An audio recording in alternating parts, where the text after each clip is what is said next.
Mirëmbrëma të nderuar shikues të televizionit 7, është ky edicioni i lajmeve orës 19:30 në Fokus dhe këto janë disa nga ngjarjet që kanë shënuar këtë ditë.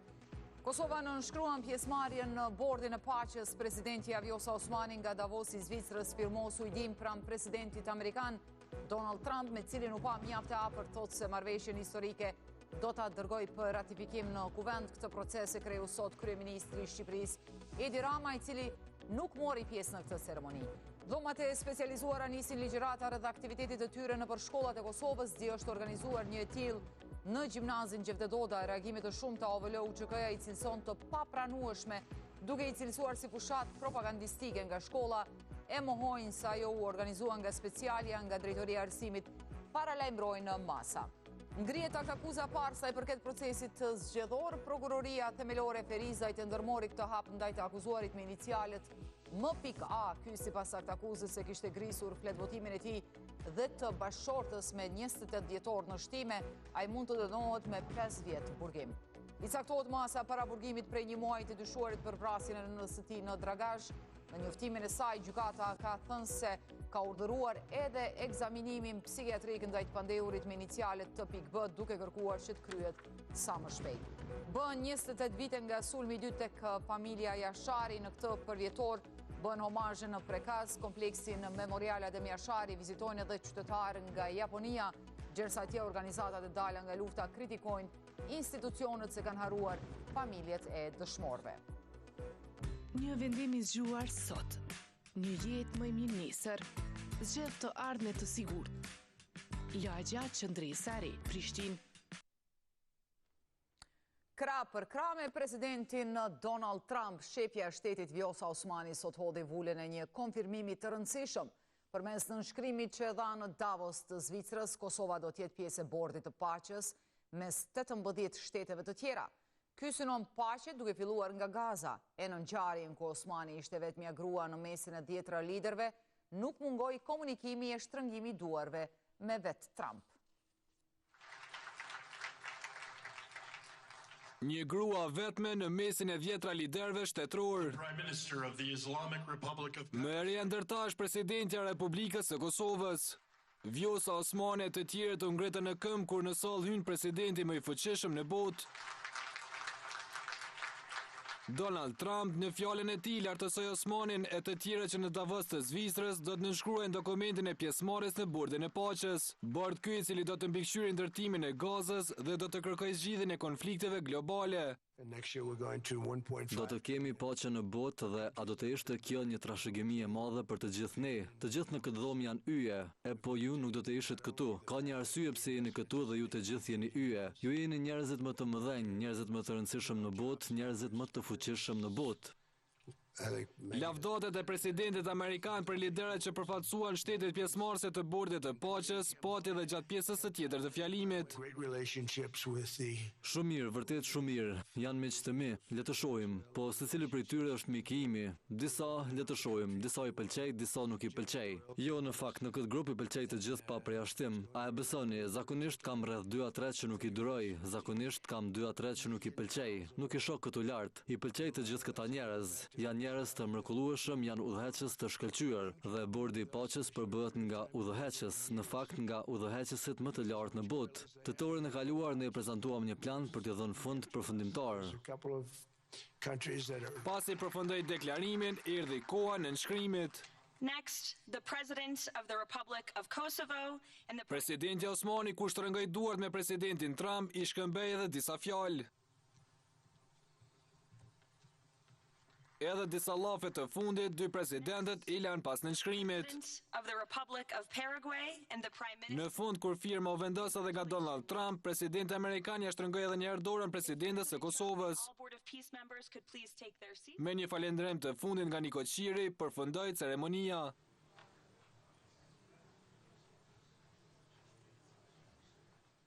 Për këtë ngjarje shkroi në Facebook presidentja e Kosovës Vjosa Osmani, e cila tha se përfshirjen e Kosovës në thebelimin e bordit të paqes do ta dërgojë për ratifikim në kuvendin e Kosovës në përputhje me kushtetutën e vendit. Osmani deklaroi se antarësimi në organizata ndërkombëtare të paqes që udhëhiqen nga SBA është në interes më të lartë të Kosovës. Antarësimi në organizatat ndërkombëtare të paqes që udhëhiqen nga lati ynë strategjik fuqizon sovranitetin ton, pozicionin ton ndërkombëtar si dhe është në interes më të lartë të Republikës së Kosovës. Prandaj, kjo marrëveshje historike doj dërgohet Kuvendit Kosovës për ratifikim në përputhje me kushtetutën e vendit për të marrë miratimin final të përfaqësuesve të popullit, ka thënë Osmani. E një hap të tillë tashmë ndërmori kryeministri i Shqipërisë Edi Rama, i cili e dërgoi marrëveshjen për ratifikim në Kuvend sot. Nga ty dha përgjigje pse nuk mori pjesë në ceremoninë themeluese të Bordit të Paqes, duke deklaruar se në vend të babait zgjodhi vajzën, referuar vizitës së Ivanka Trump në Vlorë një ditë më parë. Jeni shumë shqetësuar pse unë nuk jam atje, se mezi prisnin që unë të më shikonit atje. Në fakt, unë duhet bëja një zgjedhje midis t'i përgjigjesha ftesës së babait apo të mikprisja vajzën këtu në Shqipëri. Edhe zgjodha vajzën.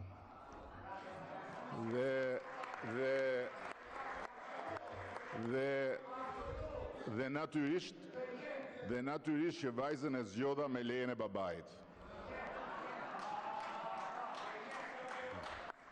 E dyta, duke qenë se Zoti Mediu është ura që lidh Amerikën me rrugën e shpresës, unë prisja nga Zoti Mediu në fakt që të hidhte poshtë pretendimin e Britanisë dhe të mbante anën e Amerikës, po s'ka problem se nuk shohim ne asnjë arsye për të parë divergjenca të tilla, kështu që Zoti Mediu rini i qetë, analizat i kanë bërë ata që na kanë ftuar dhe ne nuk na ardh akoma koha të analizojmë ata që na ftojnë.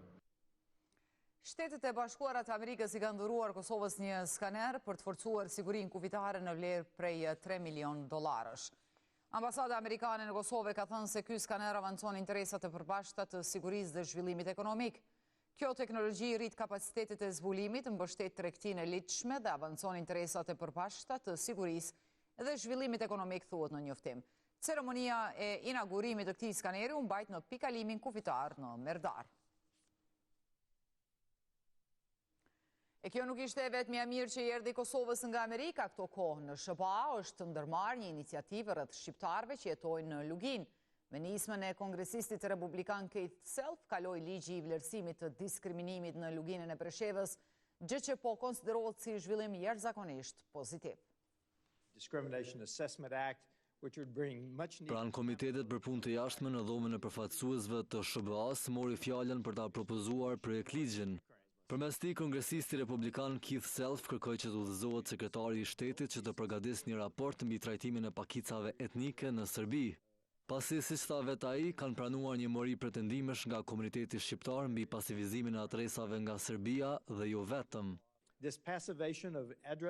Ky pasivizim adresash ka rezultuar me tkurrjen e komuniteteve shqiptare, përfshirë me dvegjen e rajonin e Luginës së Preshevës, ku popullsia shqiptare është kurrur në 4.000 afërsisht 400 deri në 500 shqiptar. Shkeljet e tjera të dyshuara përfshin refuzimin e Beogradit për të njohur diplomat dhe gradat e fituara në Kosovë, pengimin ose ndalimin e teksteve shkollore për studentët shqipfolës dhe përdorimin e forcave të ligjit për të marrë në pyetje, kërcënuar dhe friksuar shqiptarit etnik, vendas pa proces të rregullt ligjor.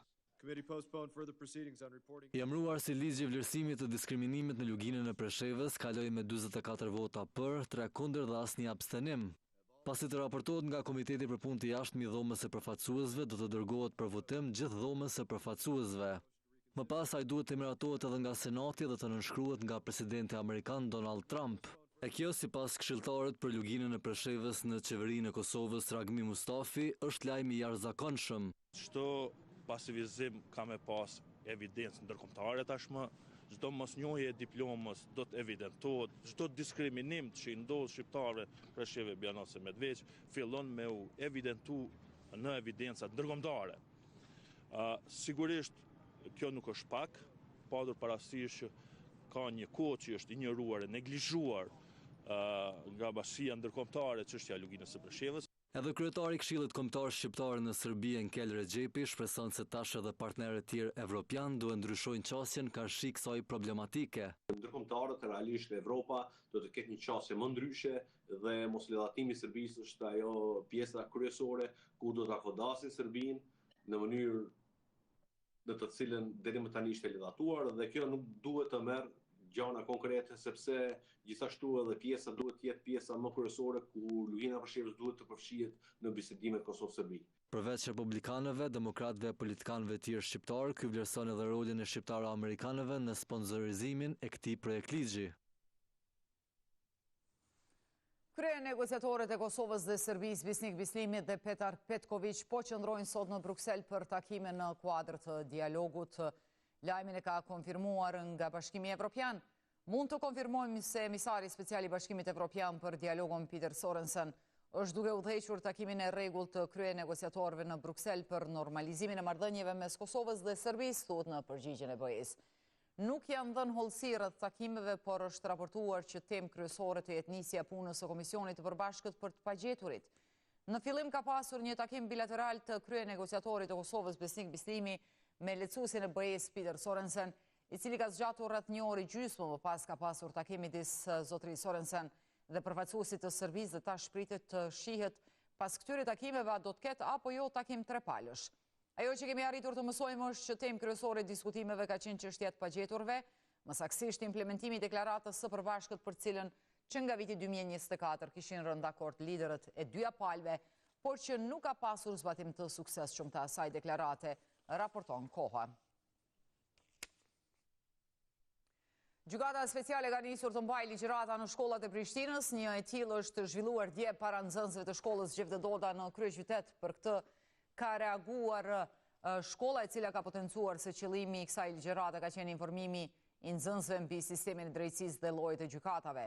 Konfirmim se dhomat e specializuara të Kosovës ka nisur një varg bisedash me nxënës për punën e specialës se ka dhënë edhe zëdhënësja Angela Grip.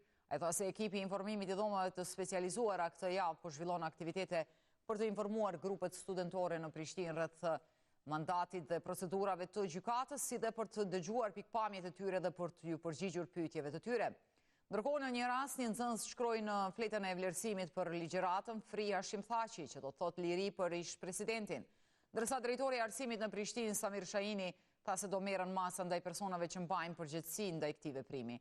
Në këtë rast shpreh indinjatën time për mënyrën se si është vepruar dhe njoftoi se do merren masa konkrete ndaj gjithë personave që mbajnë përgjegjësi për këtë veprim, ka thënë Shahini. Në anën tjetër, ky veprim si fushat propagandistike po vlerësohet nga organizatat e veteranëve të luftës. Ndaj kësaj çështje ka reaguar Artan Berami nga PDK duke kërkuar nga prindrit të mos i lejojnë fëmijët e tyre të marrin pjesë në këto ligjërata. Sot janë mbushur 28 vite nga sulmi i dytë i forcave serbe ndaj familjes Jashari. Vite pas nga kjo ngjarje, çdo 22 janar, Prekazi bashkon qindra vizitorë të cilët tek kompleksi memorial Adem Jashari mësojnë më shumë për rezistencën e familjes heroike. Madje sot nuk munguan as turist nga Japonia. Armiku nuk ishte larg. Te fabrika e municionit në Prekaz, që me shtëpinë e Jasharve i ndanin pak metra, fshieshin forcat policore serbe tinëzisht. Me plan të orkestruar më 22 janar të 1998-s, nga atje do të fillonin sulmin që për qëllim kishte shuarjen e një familje të tërë, por që në fakt ndezi flakën e rezistencës. Forcat policore serbe të nisura nga fabrika e municionit të Gjuetis, vetëm 500 metra larg, u drejtuan ka kulla Jasharve duke sulmuar atë me armë të rënda. Historia tregon se Adem Jashari atë ditë nuk qëlloi në shtëpi. Megjithatë, rezistenca nuk mungoi. Shaban e Hamaz Jashari, bashkë me Neprit Dembesat, u përballën me sulmin, duke kthyer këtë shtëpi në një shtëpi qendrese. Kur komandanti legjendar kthehet në shtëpi, frustrimi bëhet më i madh, e që aty nisin planet për hakmarrje të rëndë ndaj serbëve. Pas kthimit Adem Jasharit, natyrisht se kanë filluar me përgatitje më të gjanë, siç e shohim edhe në sulmin e tretë ku përveç familjes Jasharit, sulmi i tretë marrë pjesë gjithë lagja Jashari. Edhe e kanë prit një sulm tjetër që ndodh pas tij, sepse ishin dy sulme ku serbët lështuan edhe e kanë ditë se forcat serbe do sulmojnë prapë. Mirë, po qëllimi i tyre ka qenë i kjartë. Halimi përshkruan me detaje se kush çka pësoi në atë ditë që la të plagosur antar të familjes Jashari, në atë që përshkruhet si sulmi i dytë ndaj familjes legjendare. Rezistenca e tyre boni që ata tërhiqen, mos mujnë me departu, e pse banën dëmtime në objekte, dëmtime në kafsh, mi po fatëmarrësisht nuk pa dëmtime të rona njerëz me përjashtim të plagosën 2 vajza, Ilirione Arifatit dhe Selvetja Hamzës. Ku kjo e fundit fatkeqësisht sulmi i tretë që lloj prap këtu, edhe ka ra dëshmore. 28 vjet nga ky sulm, kompleksi memorial Adem Jashari vazhdon të vizitohet me interes, jo vetëm nga shqiptarët, por edhe nga nacionalitetet të huaja që udhtojnë larg për të parë nga afër atë që përshkruhet si vetë historia e shtetit. Yeah, I heard about this. Kam dëgjuar për histori nga një shok i imi, nuk më tha shumë për të, por më tha nëse interesuar për historinë e Kosovës, nëse do ta kuptosh më mirë se çfarë ndodhi njerëzve këtu, duhet të vish në këtë vend. Për këtë arsye erdha, kur e shikoj shtëpinë e pamje të parë me surprizën që ende ekziston ndërtesa, është shumë e shkatëruar, jam pa fjalë. Rezistenca e familjes Jashari u përkthye më vonë në një qëllim që për ta u përmbush në mënyrën siç vetë kishin dashur. O do jetojmë të lirë, o do vdesim duke mundu me mbrojt trojet tona. Në mesin e vizitorëve sot në prekaz ishin edhe përfaqësuesit e organizatave të dalja nga lufta UÇK-s, të cilët bën nderime, por nuk kursyen akuzat se familjarët e dëshmorëve janë lënë në harresë nga institucionet. Janë ndër vizitorët më të shpeshtë të kompleksit memorial Adem Jashari. Por me 22 janar, organizatat e dalja nga lufta e UÇK-s erdhen me qëllim të përkujtimit të kësaj date që shënjon sulmin e dytë të serbëve ndaj familjes Jashari të vitit 1998.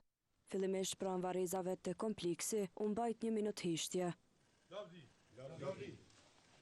E më pas nderimet ndaj tyre u bën edhe përmes deklaratave që patën udhëheqësit e organizatës. Sot jena për vjetorin e dytë që i bëhet familjes Jashari, pas atit pare që është me 30 dhjetor vitit 1991, sot kemë marrë me ndëru ata që s'u thujnë kur, pas as një sulmi, as atit parit, as dytit, po edhe atit tretit që ndodhë me 6, 7, 8 mars. Përkujtimet në ditë të tilla i duken pak kryetarit të OVL UÇK-s Hysni Gucatit, i cili thotë se familjet e dëshmorëve janë lënë në harresë. Kam fliu çdo sen, jo vetëm pasurinë, por jetën e tyre që kanë për këtë vend, sidomos me 22 janar vitit 1990 jem plagosur 2 vajza Bacitrifat, edhe Homzës jem plagosur, njëra sot është dëshmore këtu, kem Selvetin e kem edhe dëshmore, Ilirione është gjallë, ka kriju familje, më mirë që ka kriju familje, gëzohem fakti që kam pështu, kam bjetu, edhe sot ka kriju familje, kështu që do të thotë kjo familje dhe gjitha familje dëshmore meritojnë shumë për çdo ditë jo vetëm sot. Po më duket pak i kemi lënë si në harresë, jo vetëm familja Jashari, por gjitha familjet dëshmore. Gucati foli edhe për pjesëmarrje në protestën e 17 shkurtit që u therr nga platforma Liria ka emër. Po çu s'marr pjesë bre, unë edhe gjithë shok, na morëm pjesë në protestë. Protestë ka drejt me organizu gjithkosh, çdo qytetar i Republikës Kosovës. Ata sidomos që kundër gjykatës speciale na pafund i mbështesëm. Po na nuk kemi qenë organizativ, kemi thonë me kohë, arsyet dijen pak a shumë, na nuk kemi qenë organizativ, protestë. Po pjesë pas vetë ku vul burgin ato, edhe plus që kam shok, ti kemi një që kanë liftu, domos do të morëm pjesë. Gucati tha se në shkurt po ashtu do të jetë prezent në Hag për të dëgjuar fjalët përfundimtare të ishluftarëve të UÇK-s që po gjykohen atje, derisa beson se drejtësia nuk do të jetë selektive e politike. Në 28 vjetorin e sulmit të dytë mbi familjen Jashari, kryeministri në detyrë i Kosovës Albin Kurti i përkujtoi duke thënë se historia e çlirimit të Kosovës është shënjuar pikërisht nga njerëz kurajos dhe familje të tilla sikur familja e Shaban Jasharit që me aq vendosmëri dhe vetdije u flijuan për liri. Flasim tani për procesin gjyqësor ndaj Endrit Nikës, i cili po akuzohet për vrasjen e të dashurës së tij argjentinase Maria Clara. Sot në seancën e mbajtur në gjykatën themelore në Prishtinë, fjala i u dha dëshmitarës Vlerina Gashi, e cila ishte pjesë e stafit mjekësor që i ofroi ndihmë viktimës. Kjo dha disa detaje rreth bisedës që pati me argjentinasën. Gjykimi ndaj Endrit Nikës, i akuzuar për vrasjen e shtetëses argjentinase, vazhdoi edhe këtë ejte. Në këtë seancë u dëgjua mjekja e cila e dha ndihmën e parë Maria Clarës pasi ra nga kati 6 i hotelit. Kur jemi shku si ekip, ajo ka qenë e vetëdijshme, ka qenë tu lëviz, lëvizjet sidomos të këmbëve i ka bë. Si personi i parë që kontaktoi argjentinasën Blerina Gashi tregoi për herë të parë se çka i tha asaj. Kom pyet a ke dosht me u hedh vetë prej larg. Tjetër të çka e ke pyet? Më është përgjigj veç me jo, e kom pyet masneja a të ka shty dikush, prapë më është përgjigj me jo. Biseda mes tyre rrugës për në QKUK vazhdoi edhe më shumë.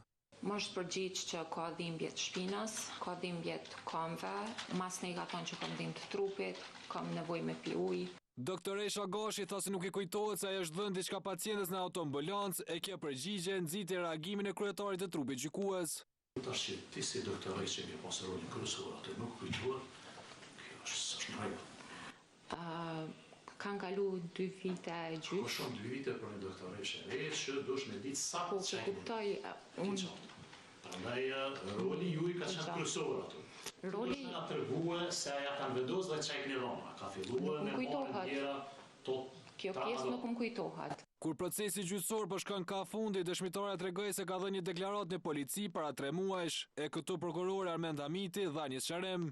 Në polici ka shkuar një njoftim. Në polici ka shkuar një njoftim nga një zyrtar policor se në një trajnim që ka qenë prezent nga këtë rast, doktor Blerina Gashi ka ndëgjuar se ka folur për këtë rast, i cili ka qenë në hetim, në gjykim, pa marrë ende një konkluz përfundimtare. Sipas prokurorit Hamiti, në këtë drejtim janë duke u zhvilluar disa hetime, andaj u rezervuan nga deklarimi mëtejshëm. Është një rrethon që i ka dalë në një drejtim tjetër që tash aty kam thonë ajo nuk së mbjan më marrë, do të me raportu dikun tjetër që ndër rrethona edhe nëse është mashtrim hetime mos të prishë. Nëse ka diçka që është nuk e zhvilluar në hetim, atëherë nuk ka nevojë me dhënë gjitha. Po që ka ndalë gjatë kësaj procedure disa. Një këshill në fund dëshmitarës ja dha gjyqtari Gazmend Batiri. Kujtoj që vini doktoresh e re në profesion, prandaj duhesh me pa kodin etike se çka duhesh me parashkruar pyetje në nivel ngjarjes. Sepse prandaj edhe punën e prokurorisë edhe policisë. Patjetër. Prandaj nuk i nevojë ti me parashkruar së pyetje sa të shty dikush apo ke rënë. Mendoj që merret kodin etike se se çka. Endrit Nik akuzohet se me 1 gusht të 2023 në një hotel në fushë Kosovë, pas një mosmarrëveshje, e ka hedhur të dashurën e tij nga dritarja dhomës së hotelit nga kati 6.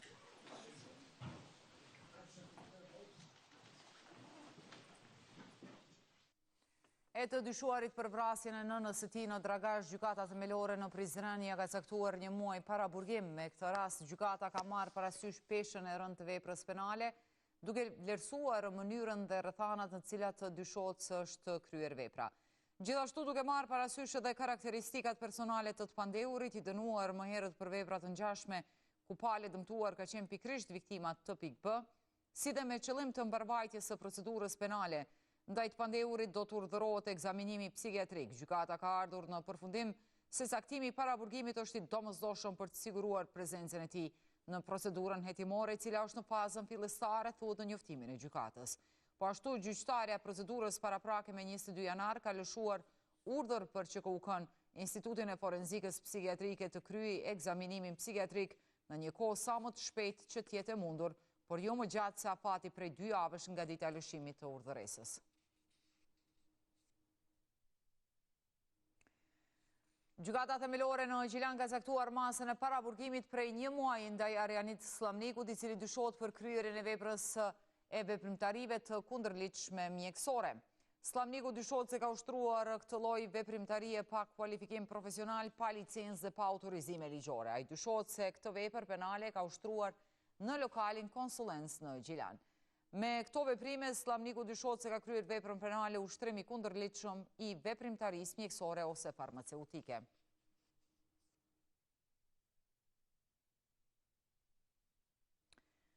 E hetimet për keqpërdorimet në procesin zgjedhor në Kosovë po vazhdojnë, gjersa sot është ngritur aktakuza parë të këtyre çështjeve nga Prokuroria Themelore në Ferizaj. Këta ndërmorën këtë hap ligjor ndaj M.A, cili kishte grisur flet votimin e tij dhe të bashkëshortës në zgjedhjet e 28 dhjetorit në shtime. 26 ditë pas mbajtjes së zgjedhjeve, Prokuroria Themelore në Ferizaj ka ndërmarrë hapin e parë konkret. Ky institucion ka ngritur akt akuzë ndaj një qytetari i cili dyshohet se ka grisur fletvotimin e tij dhe të bashkëshortës gjatë zgjedhjeve të 28 dhjetorit në një shkollë në Shtime. Ai po akuzohet për veprën penale asgjësim i dokumenteve të votimit. Prokurori i shtetit njofton opinionin publik se të gjitha rastet eventuale që kanë të bëjnë me procesin zgjedhor të 28 dhjetorit 2025 do të trajtohen me prioritet dhe në përputhje të plot me ligjin me qëllim të mbrojtjes së integritetit të procesit zgjedhor dhe sundimit të ligjit. Sipas Institutit të Kosovës për Drejtësi, ky është një nga proceset më të rënda zgjedhore që nga viti 2010. Naim Jaka i shprehet se nëse i dyshuari shpallet fajtor, ai mund të dënohet deri në 5 vite burgim. Nëse veç shpallet fajtor, ky person në rastin nëse është person fizik dënohet për 1 deri në 3 vjet, në rastin kur ai është personel i KQZ-s, ai do të dënohet 3 deri në 5 vjet. Këtë kjo nëse vërtetohet që është fajtor nga ana e gjykatës themelore në vendin e caktuar. Ndërkohë, Aolta Bajrami nga rrjeti organizatave Avonet, e cila ka monitoruar procesin e fundit zgjedhor, thotë se prokuroria duhet të veprojë edhe në raste të tjera, pasi sipas saj fenomeni i vjedhjes së votave është i konfirmuar. Unë pres edhe ata akuzat të tjera sa i përket keqpërdorimit me vota, sepse nuk mund të jenë gabime teknike eventuale në qendrat komunale të numërimit mbi 800 vota, 900 e aq më tepër me rastin e Prizrenit që ka qenë një rast jashtëzakonshëm. Komisioni Qendror i Zgjedhjeve mori vendim që i gjithë vendi të shkojnë në rinumërim në 28 komuna, pasi ky institucion kishte vendosur fillimisht që të rinumëroheshin vetëm 10% e vendvotimeve të tyre. Po ashtu në mbledhjen e së hënës u vendos të ndërprehet mandati për përfaqësuesit të subjekteve politike në Komisionin Komunal të Zgjedhjeve në komunën e Prizrenit.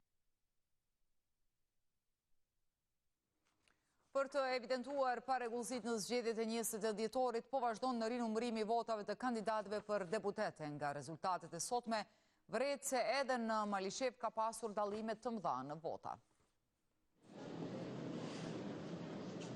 Kutit e reja të mbushura me fletvotime po vendosën në radhë. Edhe të enjtën në qendrën për numërimin e rezultateve po vjen të puna në rinumërimin e votave. Me ekipet të shtuara nga Komisioni Qendror Zgjedhor, votat e kandidatëve po përcilleshin me vëmendje të lartë. E përveç Prizrenit, mos përputhje me numrat që dolën nga qendrat komunale të numërimit, po ka edhe në Malishev. Atje Gazmen Maliçaj të PDK-s ju hoqën rreth 900 vota, teksa Adnan Thaçet e Fetah Paçarizit rreth 600 sosh. Në vetëvendosje rreth 300 vota ju hoqën Valon Hotit e Gani Krasniqit, teksa edhe Gzim Azrolli nga LDK del me mbi 300 vota më pak. Edhe në nismen socialdemokrate e Aleancën për Ardhmërinë e Kosovës dolën kandidat me qindra vota më pak. Ndërkohë zëdhënësi i KQZ-s Valmir Elezi sqaroi se pse rinumërimi u ndal në komunën e Podujevës, ku me rreth 10% të rinumëruara pati kandidat të vetëvendosjes me mbi 300 vota më pak. Ky proces po vazhdon me intensitet të plotë dhe deri me tani është zhvilluar sipas renditjes së komunave. Por nga pasdita e mërkurës, me qëllim të përshpejtimit të rinumërimit është vendosur që të përfshihen vendvotimet e të gjitha komunave, dhe jo domosdoshmërisht sipas renditjes. Pra së shpejti edhe vendvotimet e tjera nga kjo komunë edhe nga të tjera do të përfshihen në rinumërim. Sipas planifikimeve të KQZ-s, procesi pritet të përfundojë gjatë javës së ardhshme. Gjersa zgjedhjet lokale përfunduan e tani është koha për përmbushjen e premtimeve të kryetarëve të zgjedhur. Për dallim nga proceset e mëhershme, tani disa kanë zgjedhur që të përgjysmojnë numrin e zotimeve për këtë mandat. Kështu thonë të gjeturat e Institutit GAP. Instituti GAP ka evidentuar 1683 premtime. Komunat që kanë shënuar rritje më të madhe në vendin e premtimeve është komuna e Lipjanit, e Deçanit, e Fushë Kosovës, e Ubiliqit, e Drenasit dhe Podujevës. Lipjani ka shënuar rritjen më të madhe, mandatin e kaluar i ka pasur 62 premtime, ndërkaq tani ka 170. Fushë Kosova i ka pasur 35 premtime, tani ka 110. Obiliqi ka pasur 69 premtime, tani ka 104. Drenasi ka pasur 37 premtime, tani ka 88. Dhe po këtë numër e mban edhe komuna Podujevës me 88 premtime, nga 61 ka pasur mandatin e kaluar.